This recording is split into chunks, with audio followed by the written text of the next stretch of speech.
Assalamu alaikum and peace to all viewers. Whether you're Muslim or simply curious about Islam, welcome. This four-part series explores the most common and challenging questions non-Muslims often ask about Islam. Our goal is not debate, it's clarity, sincerity and understanding. So let's begin. Question 1. Is Islam a violent religion? 04430. This is perhaps the most frequently asked and misunderstood question about Islam. Let's begin with the root of the word Islam. It comes from salam, which means peace. Islam itself means submission to the will of God and living in harmony with His guidance and others. What does the Quran say about violence? Out of context, certain verses sound harsh, as is true for many ancient texts. But context is everything. Quran verse 532. Whoever kills a person, it is as if he had slain mankind entirely. And whoever saves one life, it is as if he had saved mankind entirely. This verse shows Islam's sanctity of life. Quran verse 2:190. Fight in the way of Allah, those who fight you, but do not transgress. Indeed, Allah does not like transgressors. This highlights self-defense, not aggression. When Prophet Muhammad was persecuted in Makkah, he did not respond with violence for over a decade. Only when Muslims migrated and were attacked in Medina did defensive battles take place. The rules of warfare in Islam are strict. No killing of women, children, elderly, or destruction of trees and homes. So why the media portrayal? Extremist groups exist in every religion and ideology. Islam condemns terrorism. Those who kill innocents are far from its teachings. Millions of Muslims live peacefully worldwide. Islam is practiced in over 50 countries, and violence is not part of the everyday faith of over 1.9 billion Muslims. Question 2. Why do Muslim women wear the hijab? 439. Another common question is about women's clothing, particularly the hijab. The hijab is a headscarf that covers a woman's hair, neck, and sometimes shoulders. But modesty in Islam isn't only about a scarf, it's a full concept. Quran, verse 24:30-31, instructs both men and women to lower their gaze and dress modestly. So what's the purpose? Identity and faith. Many Muslim women wear hijab as a symbol of devotion, like Christian nuns or Jewish women who cover their hair. It's not oppression, it's conviction, modesty and dignity. Islam teaches that a person's worth lies not in physical appearance, but in their character, mind, and actions. Choice. Yes, choice. In many parts of the world, women choose hijab out of love and faith, not force. To assume all women who wear it are oppressed is a generalization and unfair. Ask Muslim women themselves. Many proudly say hijab empowers them. It allows them to be seen for their minds, not judged by beauty standards. But Islam also condemns compulsion. Quran verse 2:256. There is no compulsion in religion. Women who do not wear hijab are still Muslims. Modesty is a journey and a personal one. Question 3. Do Muslims worship a different God? 045-430. Short answer, no. Muslims worship the same one, God of Abraham, Moses, and Jesus, the creator of all. In Arabic, the word Allah simply means the God. It is not a separate deity, but the same God that Jews and Christians refer to. Arab Christians also call God Allah in their Bibles. Quran verse 29:46, Our God and your God is one, and we are those who submit to Him. Islam emphasizes pure monotheism, Tawheed, the belief that God is one, without partners, sons, or intermediaries. God in Islam is eternal, all-knowing, merciful, just, beyond human attributes. Muslims believe Jesus, Isa, peace be upon him, was a mighty prophet, born miraculously but not divine.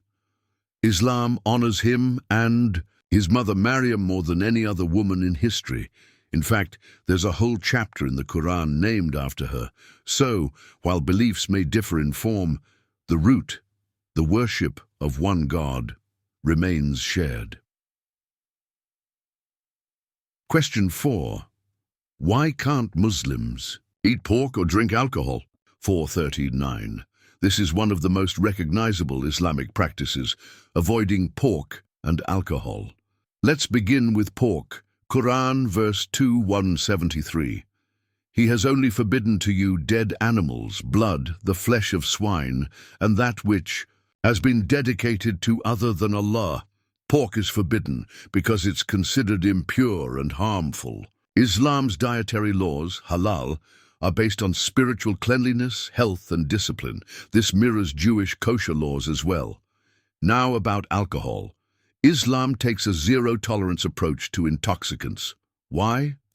Quran verse 590. Oh, you who believe intoxicants are an abomination of Satan's handiwork. Avoid them so that you may prosper. Alcohol can impair judgment, lead to violence, accidents, broken homes, and addiction. Islam aims to prevent harm before it happens, not deal with consequences later. Fun fact: early Muslims were allowed to drink at first, but when alcohol began affecting behavior, especially prayer and community life, gradual prohibition was introduced. This reflects how Islamic law sometimes comes in stages, considering human nature. The ban isn't about punishment, it's about protection. A faith that values reason and self-control sees intoxication as a danger to the soul and society. Question 5. What is jihad? Is it really a holy war? 045 Rula. The word jihad has been used, misused, and sensationalized, especially in media. But what does it actually mean? Jihad in Arabic simply means struggle or striving. It does not mean holy war. That term doesn't even exist in the Quran. There are two main types of jihad in Islam. Greater jihad, jihad al-nafs. This is the internal struggle every person faces, fighting ego, greed, laziness, and temptation. The Prophet Muhammad called this the greatest form of jihad. Lesser jihad, physical struggle or defense. This refers to defending one's land, faith, or people when under attack, with strict ethical rules. Even in war, Islam forbids harming civilians, trees, homes, and animals. Quran verse 22:39. Permission to fight has been given to those who are being fought because they have been wronged. Jihad is not a license for terrorism. In fact, suicide and killing innocents are explicitly forbidden in Islam. Quran verse 4:29. Do not kill yourselves. Surely Allah is most merciful. So jihad is not about violence, it's about justice, defense, and self-discipline. A mother caring for her children, a student staying up to study, a person resisting temptation. All of these are forms of jihad. Question 6. Why do Muslims pray 5 times a day? 5-9. So, this question often comes from genuine curiosity. Why so often? Muslims pray 5 times a day, at dawn, noon, afternoon, sunset, and night. But it's not about repetition. It's about reconnection. Prayer, salah, is like spiritual nourishment. Just as we need to eat multiple times a day, the soul also needs regular connection with its Creator. Here's what prayer means in Islam. Direct connection with God. No priest or intermediary. A Muslim stands, bows, and prostrates directly to Allah. Reminder of purpose. In the chaos of daily life, prayer brings pause and perspective, reminding Muslims why they exist. Discipline and time management, structuring the day around. Prayer helps Muslims stay mindful and responsible. Spiritual cleansing. Before each prayer, Muslims perform wudu, ablution, symbolizing physical and spiritual purity. Quran verse 29:45. Surely prayer prevents indecency and wrongdoing. Each prayer lasts a few minutes, yet transforms the whole day. It's not a burden. Many Muslims describe prayer as peace, focus, and relief. It grounds them in gratitude, humility, and accountability. And when 2 billion Muslims face the same direction, speak the same words, and perform the same motions, it creates a global sense of unity unmatched by anything else on earth. Question 7. What happens after death in Islam? 56. Islam offers a clear, structured vision of what happens after death, one that brings accountability, hope, and meaning. The soul's journey. According to Islamic belief, life is only one stage of existence.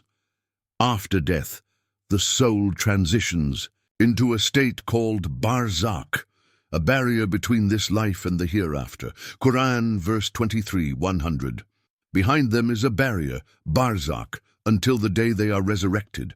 In barzakh, the soul experiences a preview of what is to come based on how one lived. For the righteous, it is peace and rest. For others, it is discomfort and regret. The day of judgment. Eventually, all souls will be resurrected for Yawm al-Qiyamah, the day of judgment. Quran verse 99:6-8. That day, people will proceed in scattered groups to be shown their deeds. So whoever does an atom's weight of good will see it, and whoever does an atom's weight of evil will see it. Every action, word, and intention is recorded. But Allah's judgment is not robotic. It is filled with justice and mercy. Islam emphasizes that Allah is Al-Adl, the just, Ar-Rahman, the most merciful, Al-Ghaffar, the oft-forgiving. The scale of deeds will determine the eternal outcome, paradise, Jannah, or hell, Jahannam. What is paradise, Jannah? Is described as a place of eternal peace, joy, and reunion, rivers, gardens, and palaces. No pain, fear, or sadness. The ultimate reward. Closeness to Allah. What is hell? Jahannam is a realm of consequence for those who rejected truth, oppressed others, and knowingly lived in arrogance. But even hell in Islam is not eternal for everyone. For many sinners, it is a purification before eventual mercy. Accountability and hope. The Islamic view of the afterlife is not about fear. It's about responsibility and hope. Everyone has a chance. One sincere act, one prayer, one tear of repentance can outweigh a mountain of mistakes. Hadith, Tirmidhi. Allah's mercy prevails over His wrath. So death for Muslims is not the end. It is the beginning of truth unveiled, justice delivered, and the eternal meeting with the Creator. Question 8. Why does Allah allow suffering? 6 Kings 14:30. This question touches everyone, believer or not. If Allah is all-powerful and all-loving, why do children die? Why is there war, disease, heartbreak? Islam doesn't ignore suffering. It embraces it as a test, a lesson, and a means of growth. Life is a test. Quran verse 67:2. He who created death and life to test you, which of you is best in deeds. Life is not paradise. It's a place of trials, decisions, and moral growth. Suffering is part of that test. It reveals who we are, what we believe, and how we respond. Trials are a form of purification. Pain isn't punishment. In many cases, it is purification. Hadith, Bukhari. No fatigue, illness, sorrow, sadness, harm, or distress befalls a Muslim, even if it were the prick he receives from a thorn, but that Allah expiates some of his sins for that. Suffering can cleanse the soul, soften the heart, and bring one closer to God. Growth through hardship. Comfort rarely builds character. Pain does. Hardship teaches patience. Loss teaches gratitude. Failure teaches humility. Quran verse 94:5. Verily with hardship comes ease. Even prophets faced immense suffering. Joseph was betrayed and imprisoned. Ayub, Job, endured illness and loss. Muhammad lost children, was insulted and exiled. Their pain did not mean abandonment. It meant preparation and refinement. Some wisdom is hidden. Not all suffering is explainable. A child's illness, a natural disaster. These are beyond our grasp. Islam teaches that Allah's knowledge is vast and ours is limited. Quran, verse 216. You may dislike something while it is good for you, and like something while it is bad for you. Allah knows, and you do not know. Trust in divine wisdom is not blind faith. It's faith rooted in countless signs, experiences, and trust built over time. Suffering isn't always a curse. Some of the kindest, most faithful people have endured unimaginable pain. Islam sees them not as cursed, but honored. Hadith, Tirmidhi. The people who suffer the most are the prophets, then the righteous, then those most like them. And for those who bear suffering with patience, a reward beyond measure. Quran verse 39:10. Indeed, the patient will be given their reward without account. 6. We're not meant to bear it. Alone, Islam does not leave you to suffer in silence. It encourages prayer, dua, supplication, and community support. It reminds believers of a loving, responsive God. Even tears, if shed in remembrance of Allah, are rewarded. Across all 4 parts of this series, we've explored questions non-Muslims often ask. Is Islam violent? Why do women wear the hijab? Do Muslims worship a different God? Why are pork and alcohol forbidden? What is jihad? Why pray 5 times a day? What happens after death? Why is there suffering? These questions matter, and Islam offers not slogans, but depth, history, reason, and hope. We invite you to keep asking, keep exploring. Islam encourages the heart and the mind to journey together toward truth. If you found peace, insight, or curiosity in this series, like and share it. And remember, Islam isn't just about rules or rituals. It's about the one who created us, knows us, and never leaves us alone. Thank you, and may peace be with you. Assalamu alaikum.